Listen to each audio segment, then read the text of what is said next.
About how old I'm getting? What do you mean? I'm supposed to be thrilled about this? More wisdom, bro. Nah. I'm excited about it. It's chill this year though. Like my birthday real low key this year. Like usually a big hoopla. I don't know. What you normally do? I mean, I usually like turn up the whole week or something. I usually do a week. I usually do like a birthday week. I love this. You know what I mean? And just do a whole bunch of different Cake stuff that I enjoy. whatever. Come on, hell. Nah, just guy stuff. Like I go bowl, I play golf, I just do all the stuff that I like to do. You play golf? Yeah, I play golf. You need to take me out there. I don't know how to do none of that. Okay, yeah. We need to go hit. You gotta start at like just the driving range and just get out there. We had this conversation. Yeah, I definitely need to and just hit them jumps. Because if you start up the course, you'll never play again. You'll never. Yes, nigga. It's hard to actually play the course. So I believe you'll never play again. But yeah. So I used to do a whole bunch of stuff that I enjoy doing. Whatever. This year I'm kind of low key. Trying not to spend a whole bunch of money. First of all, getting married in a couple of months, and so that part. I got honeymoons planning, and I got wedding stuff. Oh, y'all know where you're going? Yeah, we're going to New Orleans. That's tough. Yeah, they got New Orleans Jazz Fest. Y'all about to be lit. It's about to be a good time. Shindig, it's buddy. It's about to be a vibe, bro. Yeah, man. I got us like a little cruise, little jazz cruise already. Oh, like on the water jump. You know, with the big propeller jumps that kind of. I want to see them in the movie. Yeah, I ain't never done that jump before. Yeah, so they got full buffet on the jump. The bar I paid for, and all of that. And they got a live band playing jazz music. Oh yeah. You get on the dance floor on the ship. I think it's like 2-3 hours out or whatever, and bring you back in or whatever. That's solid. Yeah, that's all they really want. 3 hours off the jump, turn up, eat good, drink good, have a good time. I think in New Orleans you can't help but eat good. From what I understand. Ain't it though? I haven't been though. I want to. It was on my bucket list. Yeah, it's definitely one of my bucket list spots. Yeah. All the homies have been. It's like go. Yeah, I'm looking forward to it. So we trying to just make sure we can do that right and stuff. So I'm chilling for my birthday. It's tomorrow, but I gotta work and everything. I'm supposed to be going to breakfast in the morning. Nigga just go to IHOP. hey, take the birthday Henny with you. Yeah. It might be. I gotta work with a client after I get home with my client. See. So you working? Yeah, I gotta work. And I need to do a mic, to be honest, because I got a show this week too. So I'm gonna do some mics tomorrow. Yeah. I'll see you out there. Shots on me. You ain't going? I don't know, bro. We'll see. I need to. I want to, but I don't know. He'd be out there. Possibly. He'd be out there. He'd be talking that mess. Possibly. Anyway. What up, guys? Welcome to Comedic Calisthenics. I am your host, Josh Ward. I'm here with my co-host, Devon Simmons. We good people. This is Devon Simmons. Follow him at In All Doubt. Follow me at Josh Ward Comedy. What's goody? Welcome to the place we inform, entertain, and inspire. Tongue getting a little loose for the birthday already. I might be able to do some other things, It's already acting up. He was like, just randomly. It's like, hey, that's how you feeling today, tongue? Okay, I'll give you something to do with it. What's good, guys? Welcome back, man. We about to turn up, man. I'm glad to see this guy. Welcome back, man. My guy. My guy. I couldn't wait to come do this episode with you because last week we was out and sometimes we run into each other at mics and stuff, like we don't be playing it out or whatever. And Devon ran into me at a mic and it was wild. It was wild. So I've been waiting to come talk about this from that side of the perspective. So, all right. I'm gonna just hip y'all to it with on a little bit, and I want to get your reaction to it because you were in the audience. We ended up at the same mic. So my plan going to this mic was to like really work on dramatics, like beat drama. So I literally full blown cried on stage, like tears. Literally cried on stage, bro, for dramatic effect. Right? I wanted like I don't think nobody ever done that. In the Richmond comedy scene, I don't think anybody ever it was a lot. You hear me? Like it was dramatic. Cause my whole plan was it's Basic City, that mic where you go and they heckle you or whatever. So my whole plan was like that's the format. Yeah, the format is the host heckle you and you have to in real time respond, clap back, whatever, however you want to get through stuff, and simultaneously try to work through some of your bits if you can. And so. I was like, I'm just going to be super dramatic, like to the point of tears, crying. And one, it's like an F you to the host because they didn't know what to do with that. I mean, bro. They didn't know what to do with that. Listen, first of all, if you want to encapsulate the room, You hear me? So here's the thing, but it's part of a deeper plan. So first of all, I want to talk to you about what it was like to be in there and what the experience was for you and what the experience was for the people around. Like, how was people responding? Because I was like, I got to stay in it. My whole goal was to stay in it. Don't break character, no matter what happened, no matter what they said, no matter what went on. Stay in it. And I think I did it. I think I did a good job of it. I was proud of myself. I was proud of myself. So I was sitting around a bunch of comics. So that's the first thing. So it ain't the true audience experience. Right. We were all like, "Are you okay? Like what's happening right now?" You know what I mean? Because when it first started, and you start hitting it with the sniffles and stuff, I was like, "All right, like this is an interesting way to open." But I'm still sitting there like, he about to start like turning up on it. Like I thought you was gonna come with like a different energy. But when you stayed there, I was just like, yo, what is I was like, yo, bro, like what is happening right now? Yo, I would say I was dying. I was laughing my ass off. This shit was funny as hell. Yo, I knew I lost Devon about a minute in. Because Devon was in the background. I watched the recording back. Devon was like, yeah, talk to him, bro. And then after a while, niggas was like, hey, yo. He was like, yo. Bro, because I literally was like is bro good? Yeah. We look, first of all, they're my friends. These people are cool people. So, we a community that kind of cares for each other. We try to, care for each other. And so I can understand why they would be concerned, you know what I mean?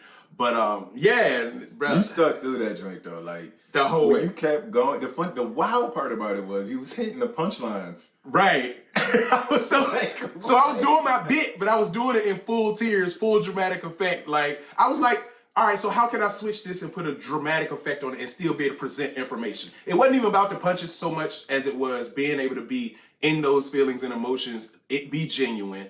And I was like, the only way it's going to be real, the only way I'm going to know it's real is if they get uncomfortable.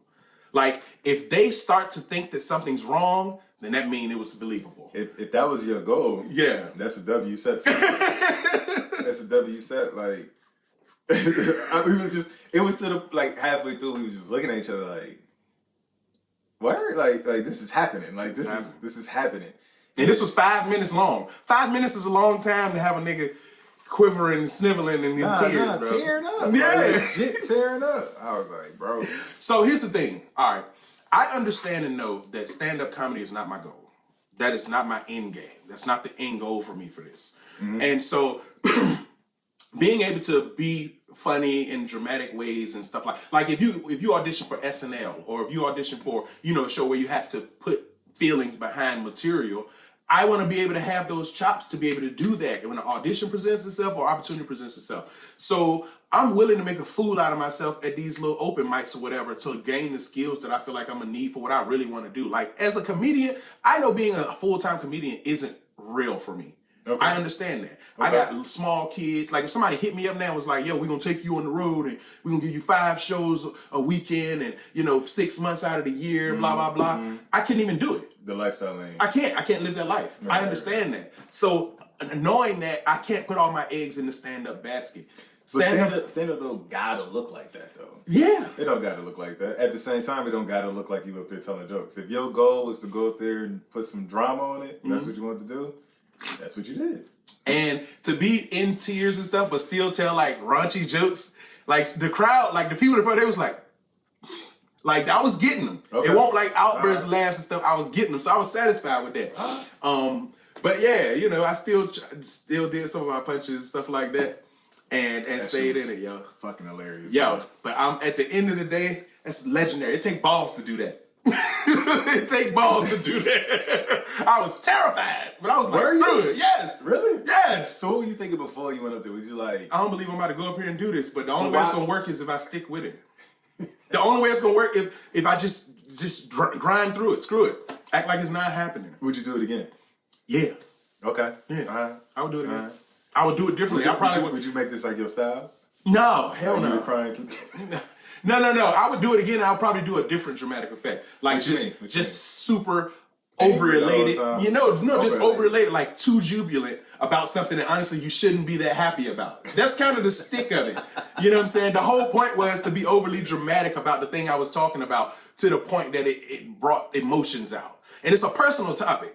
So, what I was talking about. No. So, it's degrees to it. And in comedy, you know what I'm saying, your whole thing is to try to navigate different degrees. So I was like, screw it. I'm going to turn it all the way on high, basically see what the top degree is. And, figure out, because that's the risk you got to take, man. This amp goes to 11. Yeah. All right, I rock with you, bro. Yeah. Like, I ain't mad at you. If that was your goal, that's what you want to do, that's what you did, cuz. Like, Yeah. I ain't mad at it. Yo, I know that shit was fucking hilarious. Yeah. Hey. You know we was back there clowning. I know. You know we was clowning. I know. And like the hosts who are hecklers, I was like hecklers.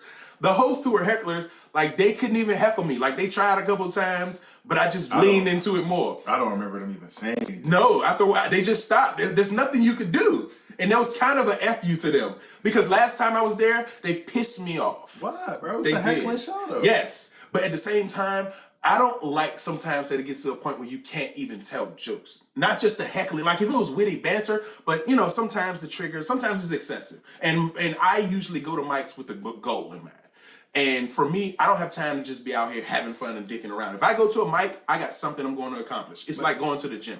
So for me, for me, it's like, I don't mind doing that part, but it was to the point where honestly there was no jokes told and it was just a bunch of, blah, blah, blah, racism, this stupid stuff. It wasn't real comedy. It's frustrating for me because the art form I feel like isn't represented well in that moment. And I feel like, it's not given the place sometimes for it to be what it should be. And it turns into just tomfoolery and dicking around. And I hear you. For me, I look at it like that's what it's for. Yeah, that's what it place is. To go talk shit. Right. You know what I mean? So they gonna talk shit. You probably not gonna get through any of your material. Yeah, you're not gonna get through any of your material. And I understand that. I don't go there to do material. Yeah, you know what I mean? Which is another reason. So I was like, I'm not going here to think I'm gonna get through no material, actually accomplish anything. So here's how I can make it beneficial for me. Go here and work on this part. This little piece of this dramatic effect thing. Would you do like theater? Like would you absolutely? Like, I want an opportunity. Yes, I want an opportunity to do that. Bro, you should go for that, bro. Yeah. Have you ever like gone out or? I mean, I go to them, yeah, but I no. I mean, like, what's it? Audition? Have you? Oh no, I never auditioned for something. But that's what I'm saying. I'm getting ready. Like I'm trying to work on that type of stuff because I believe I could do it. And I was like, can I do this in front of a crowd of people? And to cry on command.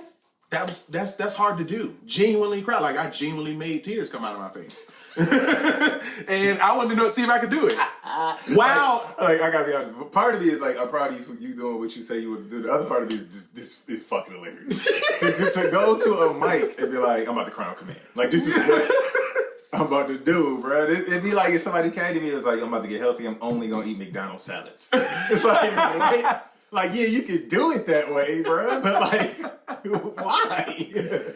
So like, that's how I look at it. Like, it's just funny at the end of the day, bro. And that's the whole point. And it can be funny in different ways, bro. There's no, you know what I'm saying? I feel like if those guys can get up there and be funny in some of them ways that I don't find funny, then I'm gonna get up there and be funny the way I want to be funny. Real tears, dog. Listen, and I feel like honestly, that's how you grow because you gotta take comedic risks. You gotta take risks. I feel like personally, you gotta take risks out here as far as creating something that may be genuine and authentic and maybe a divergence from your norm. Because like, you know what I mean? I enjoy the writing process and stuff, but them spontaneous moments on stage, sometimes them be the best moments. Yeah, that's right. And I didn't, starting out, it's like you really want to stay to your stuff and because you want to stay in your safety zone or whatever. But when you take risks, you come up with some of the fieriest stuff. You never know. I'd rather just talk. Yeah. Like, I don't get me wrong, I like my material, but I never was like scared to just like, let's just see where this goes and just see how much time we can fill just bullshit. Like, that's how I look at it. Like, some of the best comedians, I feel like they're just talking to me. Mm-hmm. You know what I mean? Don't get me wrong. Obviously, that's a skill in itself. Right. But those moments where, like, especially when the show first open, you get to, like, holler at people, talk to them. And I ain't saying, like, do it like I'm clowning people in the front. Right. I'm saying, like, let's just vibe on, like, what's going on right now in the moment. Like, let's just talk about what's happening. Like, those be the moments, bro. Because people know there's no way. Yep. That could have came from your pen 3 months ago. They know you just up there. That's in the moment. And then you get bigger laughs for in the moment. Facts. You get bigger laughs, bigger response for in the moment. The times where they know they're supposed to laugh. They're like, all right, that's good, that's funny. All right, give me another. But if you have a moment where it's just genuine and then it's funny, Oh, it's more. The crowd loves that. People love a freestyle. They do. People love a solid freestyle. They do. They so do. I ain't mad at it. I agree with you. You do need to take comedic risk. Like you do need to challenge yourself. It's funny what that might be for different people. Like it's a real personal thing. Mm-hmm. You know what I mean? I know for me, like I was just about to say, like, what would be a risk for you? Since that's not like just standing up there talking for you is like I could tell like Devon enjoy that. And then even if it don't land, you be like, oh word, y'all ain't fucking.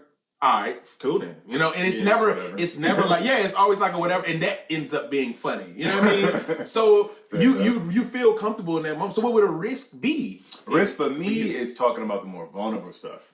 For me, like, so I can make like the regular topics, like, so you have your regular topics of comedy, sex, your relationship, women are this, men are this, my dog is this. Like, you know, just the observational stuff. Talking about something personal, though, like I'm working on this new bit talking about how I don't know how to fix nothing because I ain't had no daddy growing up. Like, that's tough for me because for me, I'm trying to make something that, like, impacted my life, like, light. You trying to make light of it, yeah. Yeah, I'm trying to make light of it. So it's like, those are, like, the more, especially, like, when you say something real honest and real, in the middle of a punch or like your setup and people be like, oh shit, like they like they like get taken back a little bit. Yeah, it might take them out the hey, we just having a good time. Right, you know what I'm saying? It's like I get that sometimes when I talk about divorce stuff.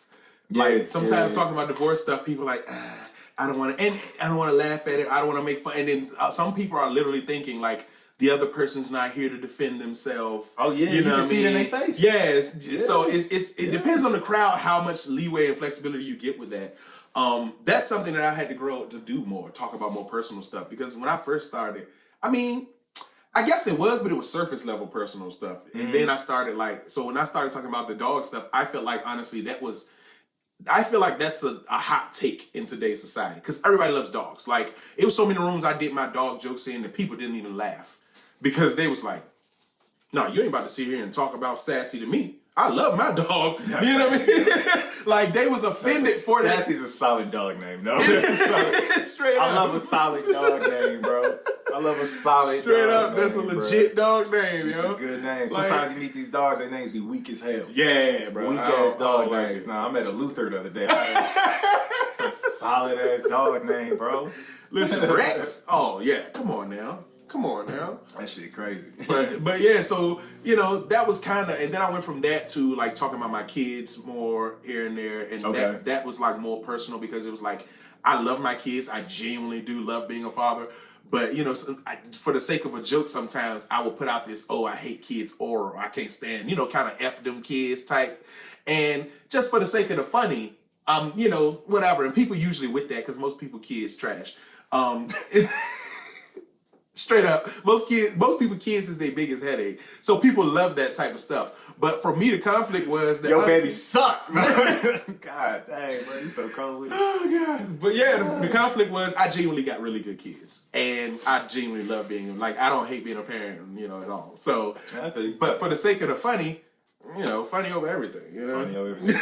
Nah, I feel like the risk for me is definitely trying to take people to a place where they're thinking. In the middle of where they supposed to be laughing or something like that. Like that's what I like to do. Like that's my vibe. Getting comfortable with the silence. That's the risk. Like sometimes you up there you saying some real shit. Like sometimes it's real shit to be said. You know what I mean? Sometimes we just fucking around.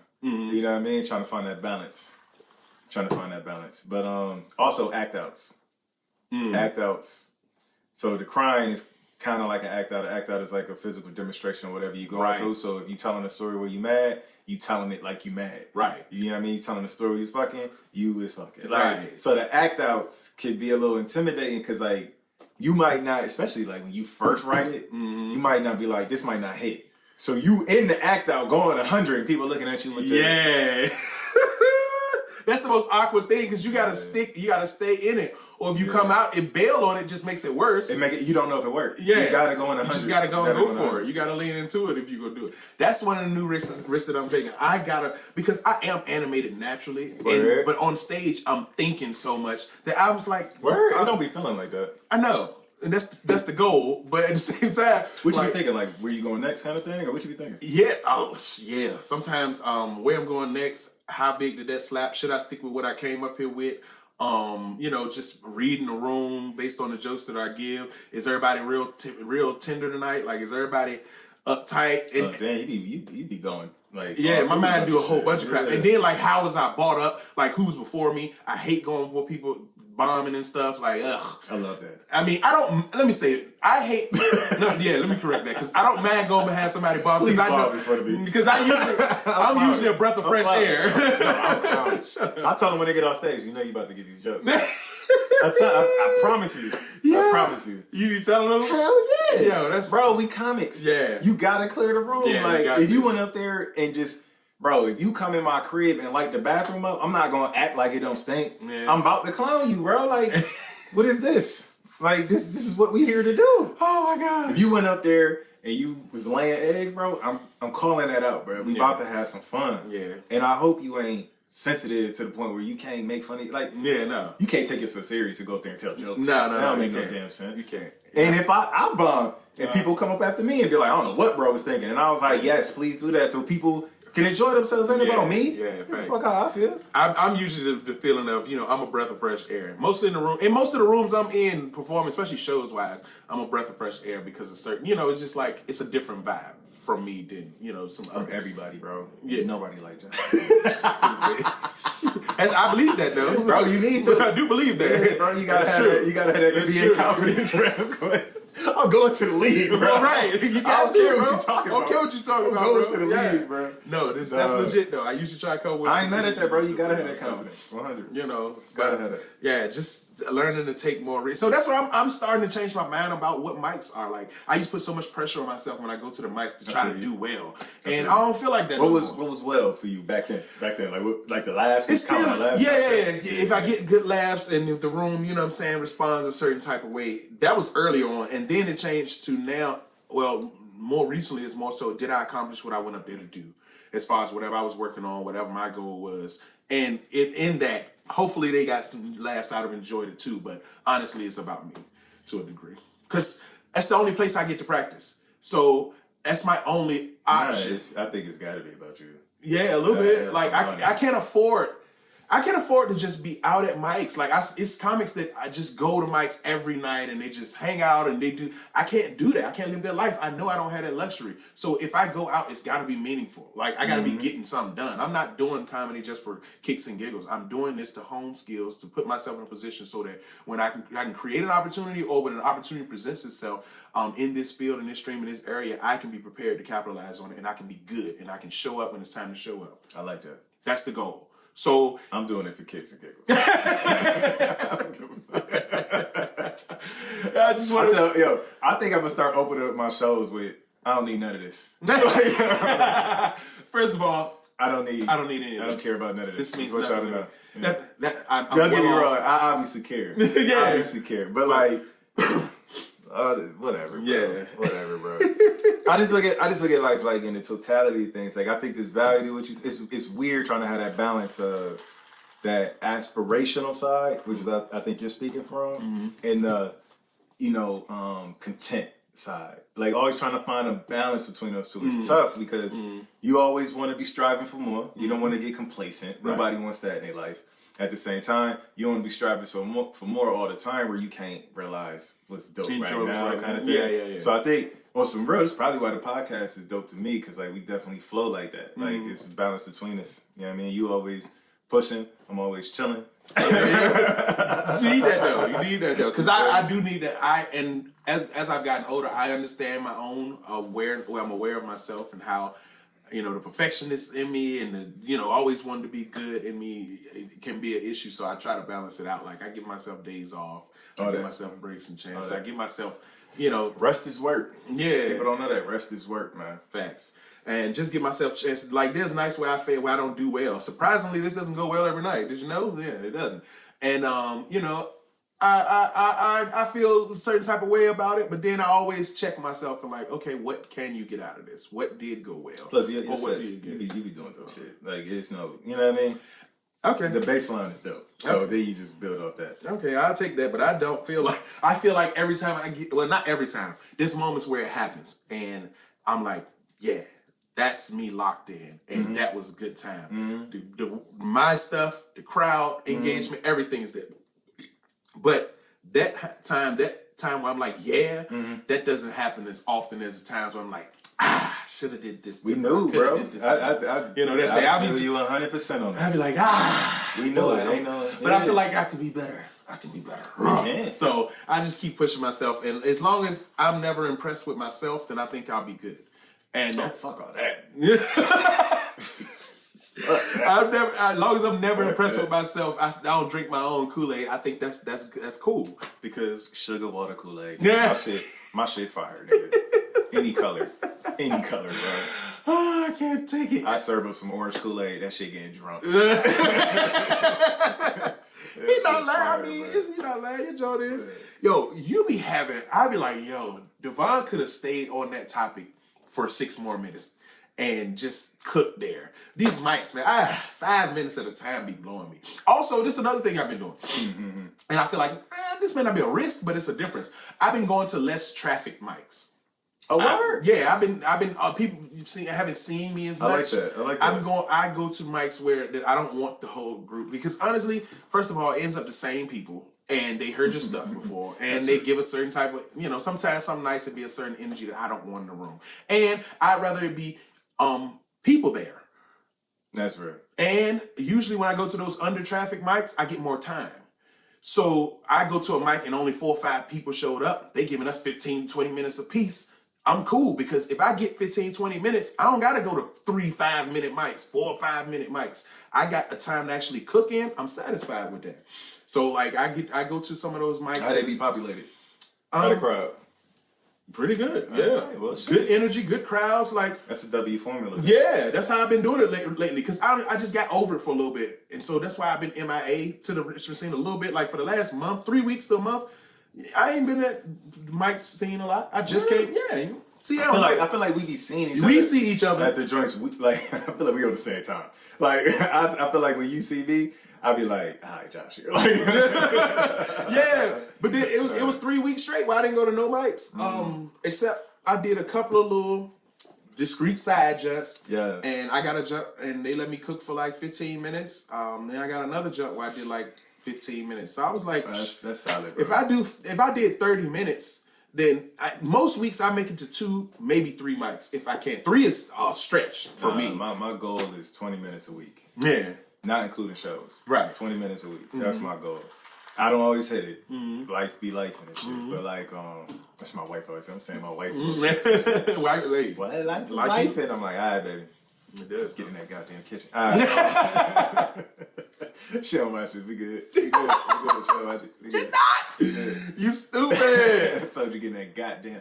Nah, man. What was I saying? Yeah, I try to hit 20. Like, but that's why I like to keep 3 premises in rotation. That's why. And maybe if I changed it up, like I wouldn't have to do that, so I can like walk through.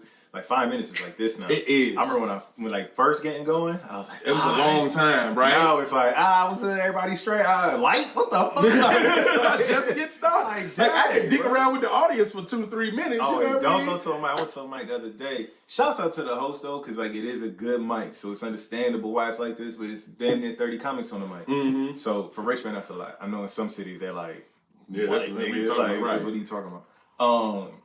But so they giving us 4 minutes, 3 minutes, or whatever. You know what I mean? I don't even want to do that.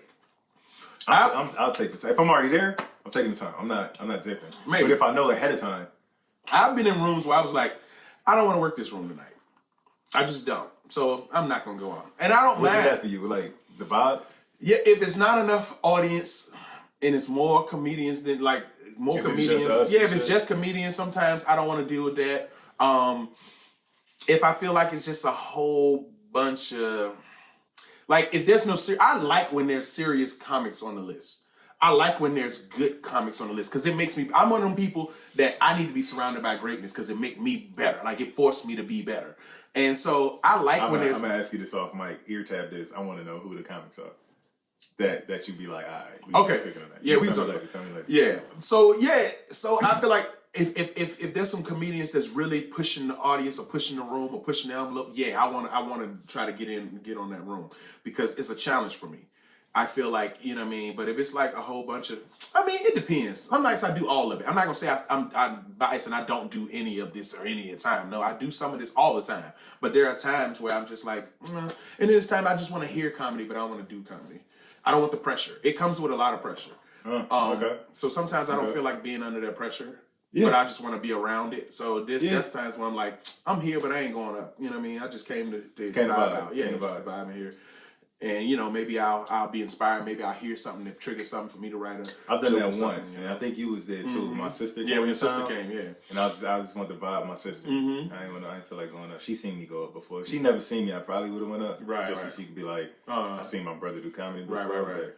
I just wanted to kind of kick it with her. Yeah, and you know, I'm known for doing that. Like, just be in the jump. Nah, I'm not going up tonight. I'm just chilling. So, you know, sometimes I don't want to, and that's another part. You don't want to take risks all the time. I feel like sometimes just, it's stressful. It really is. Yeah, bro. It's stressful. Yeah, sometimes you just want to have fun. I keep saying it, bro. If we doing comedy, the whole point was to have fun. I don't know who gets in comedy like dumb serious as a person. You know what I mean? Like, your core is you think most of the shit around you is funny. Like, that's, I mean, I don't know how many times I've been told, like, could you please be serious? And I'm like, for what? For what, bro? Like, I still, to this day, I be like, bro, like, if it's funny, it's funny. Like, I don't understand the point of being burdened with, like, feeling things, force myself to feel how people think I should feel about something. Bro, if it give me the giggles, bro, I'm giggling. It's just what it is, bro. So I try my best to not make comedy feel like work. At the same time, after you be doing these night shifts, it ain't no. It's the line is grayer or like a little grayer than you think it is. Yeah, I'm gonna tell you. So right I feel your vibes on that. Cause it's work for me. Being a comedian itself is fun. The work is being good at being a comedian. Straight up. I can be funny all day. I think that's true for everything. Like, you can love basketball, but then you want to make it to the league. Yeah, that's different. Get up at 6 in the morning. Exactly. Work out 3 times a week. It ain't fun. It don't seem fun in that moment. You know, you gotta really love it. And that's why I feel like it's okay, because if you get up and do that work, then that means you love it. That means you enjoy it. And that means you're willing to do something that honestly a lot of people wouldn't do. Which is keep putting themselves in that predicament to be judged and and have your you know. Like I said, bro, I already know when I said I'm better than most of them.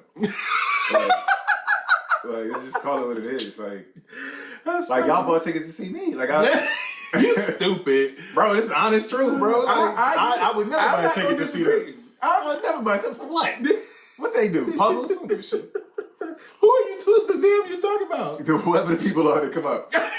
Oh, you talking people in the audience? Yes. Oh. Yes. Don't get me wrong. Okay. Please keep coming up. But I don't give a fuck. Like, I'm funner than all of y'all. Yeah, like, I can have an off night, get all safe, like, I ain't on my way, and then sleep well at night, bro. Like, I'm... Like, oh, yeah, and I'm gonna sleep well. I'll call that. I'm gonna sleep well, man, regardless. I'll call that. Speaking... excuse me. Speaking of these shows stuff, we got a lot of shows coming up in the Richmond, VA area. Yeah. You guys, if you ain't tapped into the scene, tap into it. Go follow Comedy RVA on Instagram and keep up with all the events, all the happenings in the Richmond comedy scene. Both of us got shows coming up. I got a show this week, actually, February 25th at 6 North 19th Street. Happy Days. Check my page for Happy Days. Happy Days. It's going to be a good time. It's a 420 friendly show. So if you enjoy the, accoutrement, you know, taking advantage of that, then yeah, it's definitely the show for you. It's going to be a lot of fun. I'm just hoping that, you know, that bastard don't get rated about it. And don't get shut down for no reasons. I'm not going to speak on I don't want to jinx them. No. It'd be a lot of fun. It's going to be a lot of fun.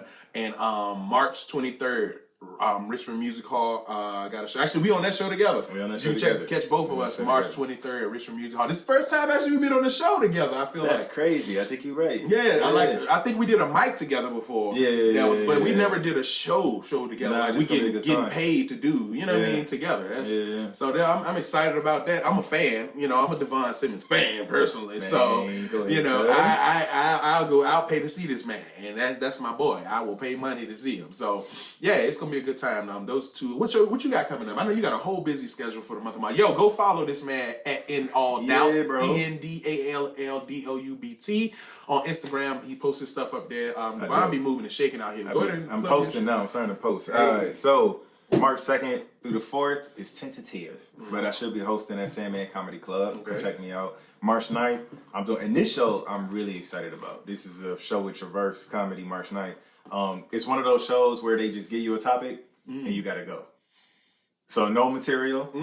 They can go up there and be like, pineapples, and now you just gotta cook off pineapples. Yeah. There's another mic like that in stand up on the spot. Yes, stand up on the spot. Same type of format. Okay, cool. Yeah, that's so I'm dumb excited about that because I told you I'd rather just bullshit. So that's gonna be fun. March 10th, I got a show. It's gonna be dope. Check my page, details for that. All right, March 19th, I got a show that's on a Sunday. All details will be later. A lot of these flyers ain't come out yet. Promoters be taking their time. And then March 23rd, that's the show. Me and Josh on. It's gonna be a good time. My boy Charlie Waring is putting that together. Big Chuck, shout out to the homie Big Chuck. Solid comedian in the city. So that's my guy. Yeah, that's what's up, man. So I'm loving the way the scene is thriving. I'm loving the way everybody's doing, doing shows and stuff, hosting gigs. Like the scene is coming up. People who were starting out when I started, are coming on up and doing more things, and it's making room at the bottom for the new people, and the cycle is continuing. So I like that. I like that it's movement. Speaking of which, we got together last week and had a comics writing session. That was fun, though. That was fun. I wish you gotta make it next time. I wish you'd have came next time, because the more minds that are there, the more creative it can be. And if you waiting on other people to get there for it to be enjoyable, then you messing up, because you the thing that's gonna make it good. You know what I mean? Nah, I rock with that. So what was the format like? It was just real chill. We just went to a brewery. Everybody came in. We had our stuff or whatever. We was real laid back. Like everybody's drinking brews, eating pizza, and we're just sharing different jokes or whatever. Some stuff just giving it to the whole group, and then we was having conversation like you and I do, and the person you sit beside, y'all just talking, person over there talking, whatever, and just punching up stuff, trying to get creative ideas and stuff from each other. So I thought it was dope. I thought it was cool. Sounds solid, bro. How many folks? It was like 6 of us. Oh, that's good. Yeah, it was like 6 of us. That's about what you want. That's what you want. You don't want too many. You don't want 15, 20 people. That's too many people. Yeah, that's too many. But yeah, and it was only a couple of hours where they stayed a little after. I guess I left at after 2 hours because I had go pick up my kids. But it was dope, man. And I pitched a bit that I'm working on. I don't think it's ready for this show. And that's coming up this week, so I'm still working on it. I'm gonna try to workshop it a little bit. Fly. Yeah, I'm trying to workshop it a little bit. But no, it's a niche bit. So that's why I wanted to come to that. Right. You can't do that bit in every room. It's not gonna. It's one of them jumps you're not gonna. You're not gonna be. You know better than me. It's your bit. Yeah. So certain bit, and that's another thing. I'm writing for specific groups now. I'm starting to try to write for specific shows. Like if I got a specific event in a specific area, I'm trying to write for that thing. You know what I mean? Okay. So not just doing my random stuff, but whatever the event itself is, I'm starting to work. Okay, let me write for the group that I plan to see, and write for what I think would go well in the room, like the 420 jump. You know what I mean? I've been working on some stuff because we surrounded by the greenery, so we going, why not address it? Why not address it? So just doing some of that stuff. So yeah, man, it was a dope thing to do. And did you feel like it was like helpful? Like did you feel like because this is an interesting thing about writing sessions. Like I know. Like I said, I always know, but most of the time you're writing by yourself. And you can love your ideas, you can hate your own ideas, but it's still all you. Sometimes it's tough taking good jokes from people that ain't you saying it to yourself. Like, or sometimes you hear it, you be like, oh, word. Nah, that's trash. I'm not fucking with that. Yeah. Like, so like, there was some of that. It was definitely some of that going on. So like, what was the vibe? Like, so for me, some of the people that were there are more, how can I say, crass than I am as a comedian, and a little darker than I am as a comedian. I don't tell R word, take SA sexual assault jokes. I don't tell those types of jokes. Yeah. I don't tell too many death jokes. I don't do any I don't do anything that's too vulgar. So some of the people there definitely tried to take my junk to a place where I was like, yeah, that would be cool for you. I'm not saying that. And I had to be honest and say that, bro. That's not me, bro. I'm not saying that. Yeah, that's right. That's crazy. I'm not going to say anything about the uncle who raped me. What? No. That's crazy. Go to an open mic. Yeah. It's not like we just saying stuff. No, go to an open mic. This is real stuff. So, yeah, it was some of that going on. But, I got some stuff out of it. Well, before we go out, like if I got a show or something, my wife usually come. and she'll be like, now she'll be like, who's on the show?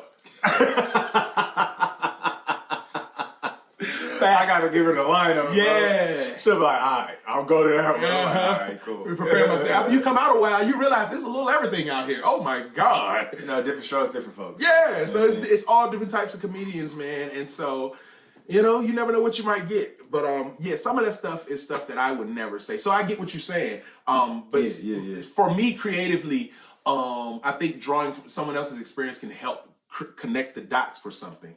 Or open something up for somebody that they can't, that you can't see. So the bit I'm working on, there's like a video game. It's like an underline or through line of basically a video game. And so some of the guys there were gamers. So they were giving me like little hints and clues and stuff that you can include to make it, to make it more like lean into that. Gotcha. Yeah, so that was helpful. So I reworked some stuff, came up with some stuff. It was cool. I got about, I got a few punches. I worked out like 2 bits while I was there. That's which solid. for me makes it work well. That's really solid, bro. I want to ask you later who was on that too. So we got 2 2 ear tags. Who was on that jump. That's all. I like the biggest thing I like about that is the collaboration. Yeah. I love collaboration, especially between comedians. We all on the same level, like we all trying to make it do what it do. And it's dope to that's where you build like solid relationships. Like we could joke back and forth, blah blah blah. I might use it, I might not use it, but like our relationship better now. Right. Next time you on the show and they be like, who else? You thinking of me. Right. Next time I'm on the show, they're like, who else should we? I'm thinking of you. Exactly. Because I know how you get down. Right. You know what I mean? And the fact that you add a writing session mean you take it serious. You know what I'm saying? Give a fuck, bro. Yeah, like, exactly. I can rock with you if you give a fuck. Right. Like, if you out here dicking around, it is what it is. Like, I'm never gonna judge you for that. Right. That's kind of like what the open mic is for. Like, some people go to karaoke and sing for real. Yeah. And some people just fuck around. Yeah. Exactly. So like, you can't judge nobody off that. But like, if you at the writing room though, let me know where your head at though. And I'm the type of person, I know that there's comedians who suck at doing comedy, but they can write. You know what I'm saying? They can help your comedy. You know what I mean? Some people are writers. Some people are writers. And ain't even no hating that. Yeah, straight up here. And if that's your strength, then I'm the type of person I believe in capitalizing on any and everything available to me. So yeah, it was cool, man. It was my first time. I'll definitely go to another one. I want to host one myself. Bro, I'll go to the next jump. Yeah, I want to host one myself. See what's popping. And, see what's going on. But the more minds are there, the more creative minds are there, you add value to that session. It's not about it already being valuable. It only becomes Plus, I love giving up jokes. I love giving out tags and watching people do them and they work on stage. Bro, that's you in the back just watching it. Yeah, you're like, yeah, it's fine. Nobody needs to know. But to be honest, that's a big part. A lot of comedians are stepping into those spaces, man. If you pay attention, even in the industry, a lot of people who started out in stand-up are stepping into director, writer, producer roles, you know what I'm saying? So I'm trying to get ahead of the curve. All the stuff that I see happening and things that I observe, bro, I'm trying to absorb, take in, see how I can add or see how I can be a part of, see how I can prepare to be in these roles, in these positions for later. And so... You know what I'm saying? If you pay attention to the landscape of things, comedians are getting more openings and more opportunities. Like, people are trusting comedians in those roles more because they're proving they can do it. Yeah, it makes sense. Prime example, the movie that just came out with Eddie Murphy and Jonah Hill. Yes. You People Jump. Yes. That movie is riddled with comedians. That's true. Like, it's the cast. Go check. If you haven't seen You People, go watch You People. It's on the Netflix. Yeah, it's on Netflix. And Eddie Murphy, Jonah Hill are the 2 stars in it. But the cast throughout are just stand-up comedians all throughout that jump. And it's dope to see. It is so dope. It gives me so much hope, bro. It does, man. That you're not going to be confined to stages in these streets of running, doing bars and doing comedy at clubs and stuff. But there's some mainstream opportunities being opened up for stand-up comedians. And when those doors open like that, they won't be able to close as long as we keep putting valuable people in those positions and show, they can do this. People gonna start to trust stand-up comedians in those positions way more often. Like, it's gonna be looked at as having stand-up. It's gonna look as an asset on your resume as far as having some of those opportunities in movies and shows and stuff like that, man. Andrew Schultz is in there. What's the girl? Her special. She does the podcast with him. The heavyset girl, the stud jump. What is her name? Yeah, Sam J. Yeah, she's in there, which her special is hilarious. Mike Epps. Yeah, Mike Epps is in there. Eddie Murphy's in there, of course. Jonah Hill's a comedian. It's a lot more. Hold on. I actually want to pull it up. Go ahead, pull it up. Yeah. Because you saw it though, right? I saw it. What'd you think of it? First thing, I thought it was a very... I love the direction of it. I thought the director did his thing. Mm-hmm. I think it was I forgot bro name. It's the same dude who wrote Blackish. I think his first name King. Yeah. King Burrs. Yeah. I think he wrote Burrs. He had Black as Fuck on Netflix, which I thought was solid. Yeah. They let that go. But I loved like how they transitioned in and out of stuff. I loved the feel of it. It felt very honest. Yeah. Like even the conversations that like they was having as a couple, it just reminded me. I'm like, this is how I talk to my wife. Like this feels real, not like some bullshit romantic comedy you be watching all the time. You like, I don't know nobody who do this shit. Yeah, like this is. It didn't seem unreal. It just felt corny, but like I felt like it was more genuine to like their circumstances and like their voices. Right, like everybody had a personality and was speaking from the personality, and I was like, that's just quality writing. Yeah, where you feel like you believe everybody. You know what I mean? Like that's good acting too, but a lot of that is like people have to find places of points of view, and you can see it and how they interacting with each other. Right. I thought that was solid, and not to mention like the cinematography was dope too. A lot of dope landscapes, a lot of like pictures, aerial shots and stuff before they zoomed into the conversations. Even the tracking on the conversations was different. The angles weren't just the same. Like you see the back of this person's head while this person talking, and you see the back. You feel me? You ever watch like that's 9 times out of 10 how they showing you that's the conversation. Shot you're getting, It won't like that. Right. It was more intimate. It was more like getting both of their faces on the screen at the same time. That kind of getting both of their reactions at the same time. Yeah. I would think that's even probably saving time on the budget. Like to shoot that bitch like that. Yeah. Like me and my wife was watching, and she was like, "I'm getting real like what's that joint? What's the Issa Rae joint called? HBO. Yeah. I know what you're talking about. The show was a hit. We going to hell for this. Yeah. But she was saying she was getting... I didn't watch it. I didn't watch all of it. Now, the Issa Rae, I know what you're talking about. I watched some of the episodes. She was like, she getting vibes from that. It was vibes like, you know these people. You feel me? And it was dope about the whole concept of the movie is that like, it's the conversation between Jewish people and a group of Muslim people. But you still feel like you know those people. Right. You feel me? So I thought that was well done. Yeah, I think the premise was fire for the movie. It was definitely, and I think it was culturally inept. I thought it was very like for the time we in, it's a good conversation to have. You know what I mean? And then to have, you know, they still pointed at one of the undertones that's a huge part of America. You know, the black and white thing or whatever. Yeah, it's part of American culture too. I felt like some of Eddie's moments were forced. Really? Acting wise, yeah. Okay. Yeah, I felt like some of his moments felt a little forced, but you know, it's it was cool. It was cool, but Eddie's my GOAT. By the way, so no shade. That's my GOAT. I just get happy seeing him. Yeah, I just be glad to see him doing something. Yeah, I love to see him in stuff. I be real, like I ain't even like you engage him like that. Yeah. I was just like, that's Eddie. Man. Yeah, it's Eddie. Yeah, it felt some of the stuff in the beginning felt a little forced. It got a little better as the show. I was really happy to see Schultz too. Yeah, I was too. For him to have that opportunity after he had that whole thing happen with his special and the network he was supposed to put it on, they pulled it and they weren't going to do it. I didn't even think about that. And all of that, and then he did it himself. He got a movie on Netflix. He produced it himself, put it out himself, sold it himself, did all this stuff, and then it led to him being in a movie with Eddie Murphy and Jonah Hill, like all these great people. Speaking of which, I want to go back to them comedians because Anthony Anderson. Yes.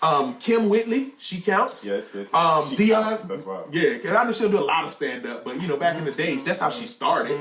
Deon Cole was in there. His part was funny. He was hilarious. His part was funny, I said, bro. And that's him all day. Fact. That part that he played was him. Even all like day. I don't get no spoilers. Like, was Shorty touched her?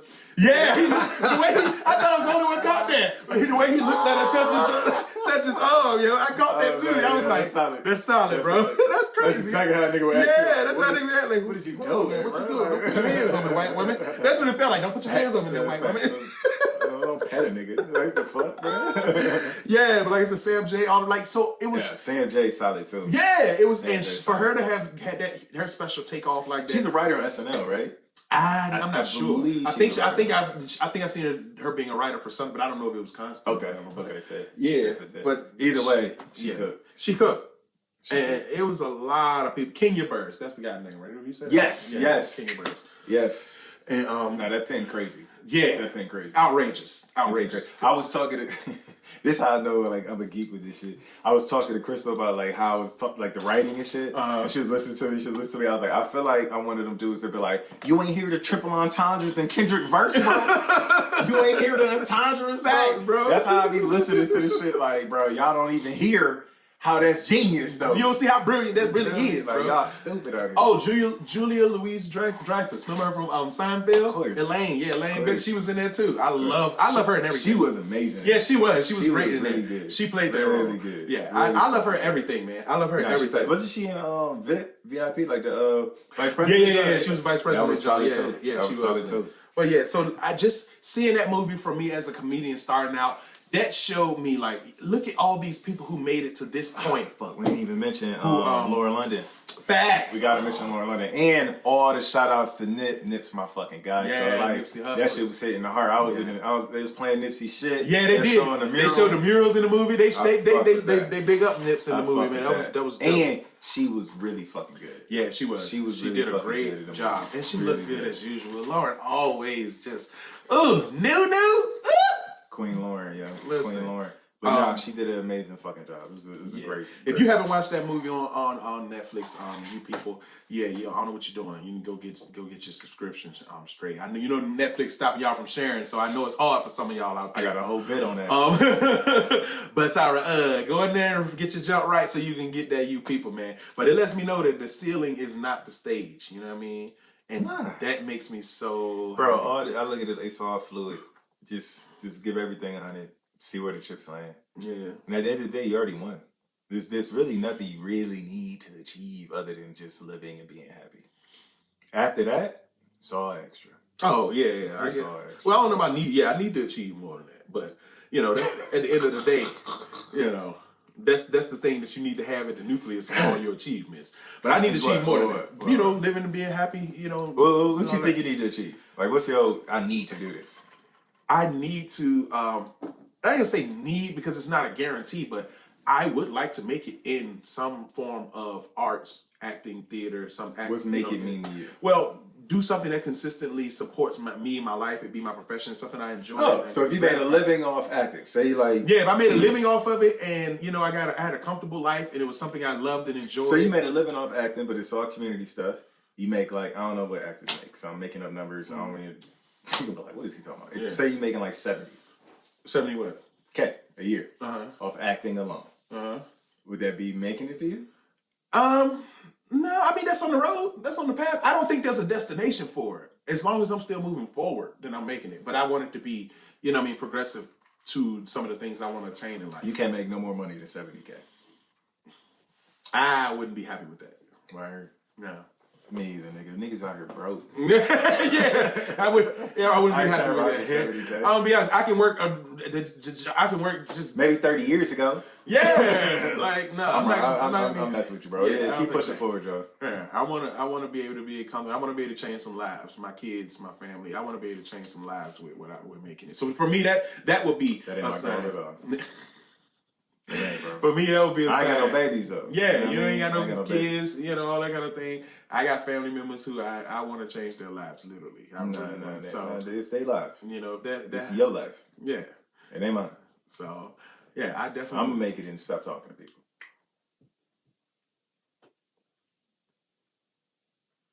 What else? Immediately stop talking to them. I might call them and be like, "I'm changing my number." How you call him and tell him you gonna change your number? For the disrespect. I know, obviously. For the disrespect. Yeah, whatever number you got, whatever number you saw come up, it won't be there. It won't be there no more. Won't be there no more. Why'd you even call me? I'm so full of shit. I'd have had the same number. I've only had one number. I've never changed my number. I'm full of shit. I'm just fucking around. Oh my just having a good time. I cannot. Yeah, y'all kids ain't shit though. My kids are amazing. I don't know about anybody else's. Everybody think they kids. No, your kids are cool though. You got solid kids. There's a lot of like halfway ain't shit babies out here. Yeah, that's facts. I didn't want man to be one of them. Like my kids can walk up to you and call you yes sir, no sir, yes ma'am, no ma'am. They respectful. They watch their mouth. They don't be wild, man. Beautiful. Good dad, Josh over there. I'm trying, man. It's hard sometimes. Kids such niggas. I'm just fucking around. I think if you watch us long enough, you'll know how far Devon will go for these laughs. Bro. Ain't no limits. If it's funny. Funny over everything. It's funny, bro. Like, funny over everything. Yeah, nah, I always think it's funny when people take me serious. Yeah. It's always hilarious. Yeah, it makes no sense. I used to think Devon was a dick, you know. No, that's right. I used to think he was rude. That's right. I am, though. Yeah, those things yeah, it is true. Those just to a certain degree, to certain people. It took a while, you know. Yeah. I literally just got invited over to Devon's house for the first time ever in life. Today! Today! First time We had a ever in good life. time. Yeah, sure. All 20 minutes. We did the most real nigga thing you can do. We ate chicken. And we watched the NBA. We watched basketball. We was like, yo. Yeah, we formed like Voltron. We was like, we gonna do this shit, bro. If we gonna do this shit. Yo, it's almost a year now. I finally got it. Bro, you know how black people is with their house, bro? You know how, bro. I don't. Bro, hold on. You have anybody over here? Not anybody, but, you know, yeah, I'm used to having people come to the crib. Like 1-2 people a year. Yeah, Devon, they seem like the type. Ain't nobody coming over. Like, I be hosting gang nights and having shindigs and stuff. I told you to call me for the gang night. Yeah, I am. I haven't done one recently. I came in, bro. It's literally, I can't see this. It's a coffee table behind the camera with scores on it. You got the scorecard? I asked them for a piece of paper. They can't see your finger. Can you see your No, finger? they can see it. It's scores on this paper, bro. With names on the top. It's couple names. I can tell by the math. Somebody is over here having a good time. Hey, we be turning up, man. Talk about me. So fireplace lit. So for these same days. No. That's old. That's old. I haven't had one. No, we did a virtual game night. This is very comedic calisthenics. We had a virtual game night on that one though. But yeah, no. It's cool though. I feel like we might be friends for real. Like now, we might be friends. Oh, maybe not. But Chicken and NBA only, nigga. Nah, that's my thought. That's my thought. You stupid. That's my thought. Hey, look. I appreciate y'all sticking with us, man. Thanks for being here. Again, like, share, subscribe, follow at Josh Ward Comedy.